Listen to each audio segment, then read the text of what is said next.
After Hurricane Ian inundated Sanibel with salt water, its freshwater lakes, along with the wildlife that rely on them, have had a hard time bouncing back.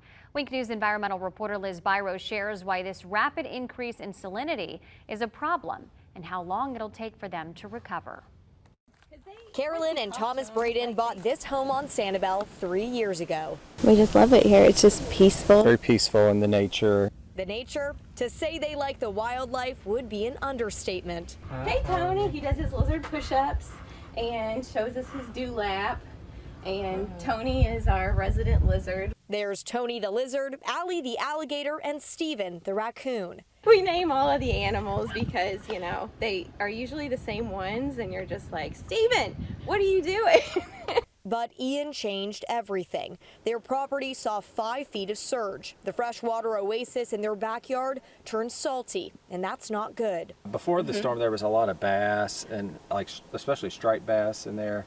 I haven't really seen a lot of fish since the storm, though. Certain fish, frogs, and some of their lizards are gone, replaced by saltwater-like animals like fiddler crabs. But when the saltwater intrusion came in, it turned almost all of our wetlands into brackish water. Some of it very brackish, and many of these freshwater species just have a hard time tolerating that.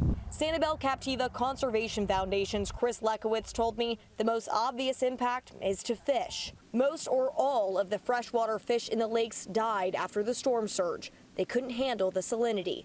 And then there's the mammals. It's like raccoons, bobcats, coyotes, they rely upon fresh water. Without much to drink, they wait on the rain. And that's been hit and miss this rainy season. The rain would also help the island's salinity problem. When the island gets too much rainfall, they open up the Tarpon Bay Weir and it lets fresh water off the island. Well, that's a way to get a lot of the salt water off the island. It just, has not happened because we have not had enough rain. As for when things will go back to normal, we don't know. But Lekowitz worries it could take up to a decade. Liz Byro, Wink News.